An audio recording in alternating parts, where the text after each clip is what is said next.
All right, hello, I'm Tiffany Coulter, and this is the Balanced Life Podcast, December 5th, 2024. And today I'm talking about the power of applied knowledge. Information is cheap.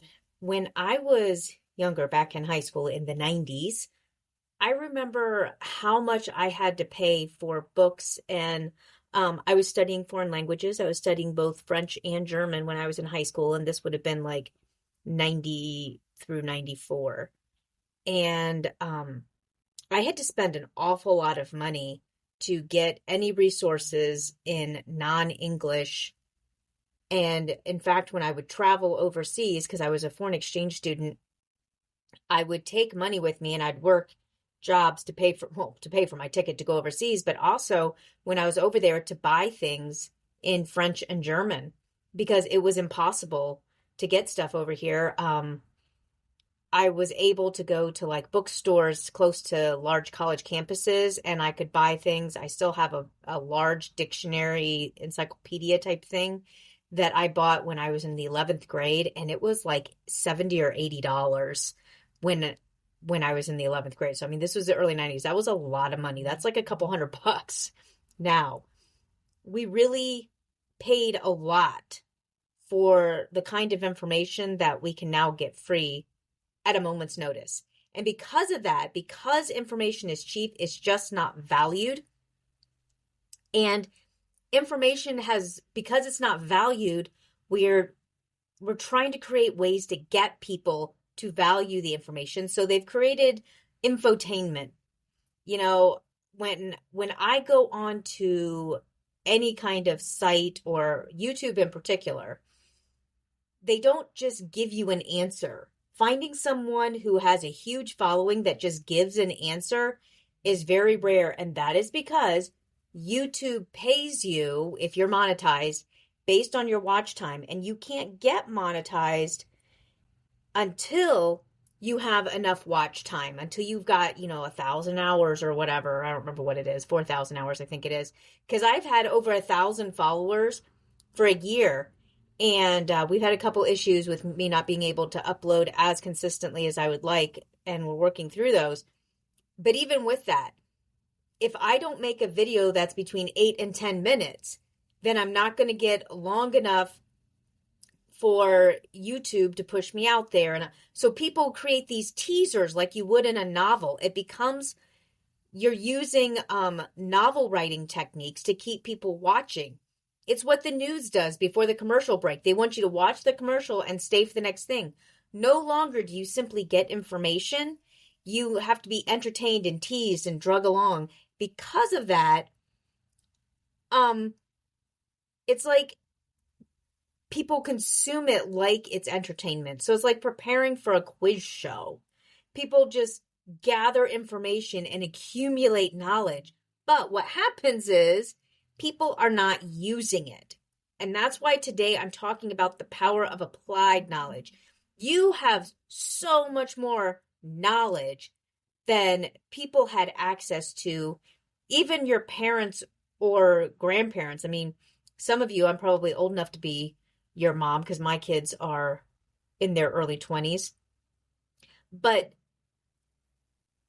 we never had the level of availability of information and knowledge that you have today, now, carried around in your back pocket at all times. But we need to apply it. And that's why we're not seeing progress and seeing growth. Because what I notice is that people who are in their 20s and early 30s became so used to the ready availability of information and knowledge, they don't take the time to learn things. When my kids were younger, I was having a debate with my grandpa. He has since passed on. He would have been almost 100 if he were still alive. But we had this argument because I was homeschooling my girls. And one of the things I said, for me, it is much more important that my kids learn where to get information than to know all the information.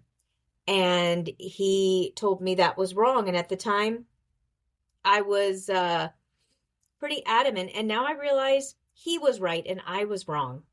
Now, there's a lot of things that we don't necessarily need to know how to do off the top of our heads, and it's okay to have references, whether they're digital or print.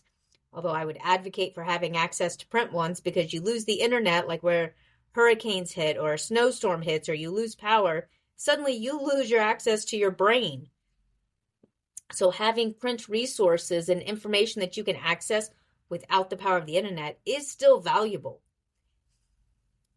But I think there are things that we really need to spend more time learning how to do and learning how to apply the things that we have already learned instead of running out trying to accumulate more. We become like information hoarders. So start to put together a plan for application, and here's why. If you're just interested in topics and you keep learning more and more topics, then you're never going to make any forward progress, and it just becomes a hobby or a form of entertainment. If you read about how to have a great relationship, but you don't develop relationships with people, what have you gained? If you watch videos about happy people, but then you're not happy, not only have you not gained anything, but you actually can affect your mental health negatively. The same is true when we're pursuing excellence in our business, in our family, in our health. We need to take the information that we have gathered and we need to put together a plan and a structure for application. And when I created my books, this is not a plug for my books, I just want to explain my rationale. When I created my books, particularly the student study guide and the homeschooling planner, my goal was to create a place where people would see how to apply their knowledge. So you want to teach your kids at home. I'm just going to use homeschooling for an example because it's an easy one. You want to teach your kids. And so you read up on some really great curriculum. Oh, I love this. Oh, this is so neat. Why? What is it that attracted you? How did you think it would help you be a better homeschooling parent? How did you think it would help your kids learn? If you don't jot that information down, it'll be lost. Once you've jotted it down, do you have a plan for how you're going to use it? Because there's only so many hours in a day. Is that going to be their math curriculum? Is this what you're going to do on Tuesdays? How is that going to be implemented? Because what we do is we get really excited and we buy something and we think this will solve our problem. And then we get it and then we set it up on our shelf. So put together a plan for application, whether you're getting a study guide book, whether you're getting a personal life planner, whether you're starting to think about opening a business in the new year, whether you're putting together your New Year's resolutions. I'm not a big one for that. You won't hear me talking about that very much, but I know a lot of people do that. Putting together a plan and what motivates you, what your reason and rationale is behind it is what's going to keep it going.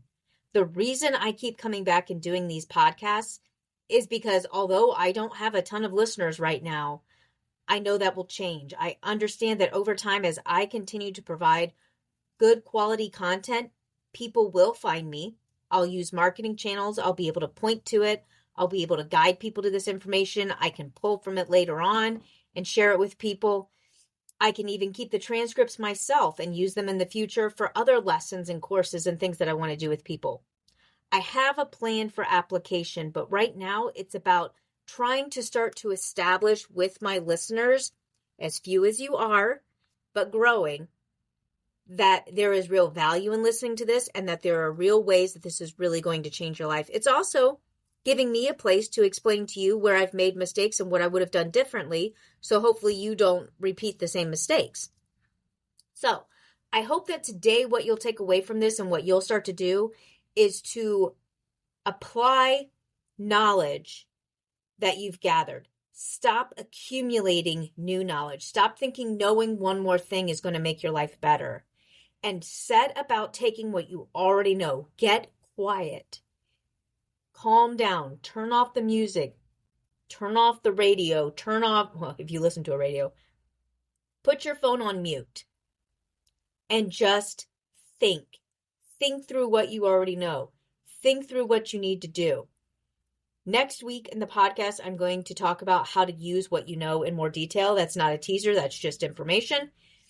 But this week, start to think about a plan for application of what you already know and where it is you're trying to go. So start to think about what you still need to know. And next week, when I talk about how to use what you know, and the following week, when I go into a little bit of a different area about how to effectively find an answer, hopefully these 3 weeks will give you enough time in between to apply what I'm sharing with you. I'm not going to just flood your head full of stuff.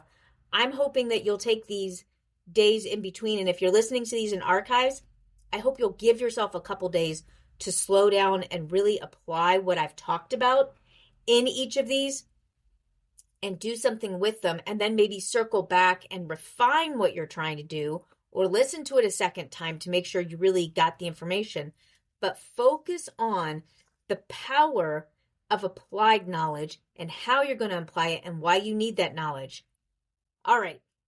I hope you got something out of this. I really look forward to seeing you next week where we're going to go into this deeper. And please make sure that you go to my website, thebalancedlife.com, and also click through to sign up for my YouTube channel where I'm going to be digging into this a little bit more coming up later in December and early into January. I'm going to start a series on this to kind of break it down into a series of smaller videos where you can do little pieces. I will see you over there. Have yourself a really blessed week, and thanks for listening. Again, this is Tiffany at The Balanced Life. Just like get my ending here.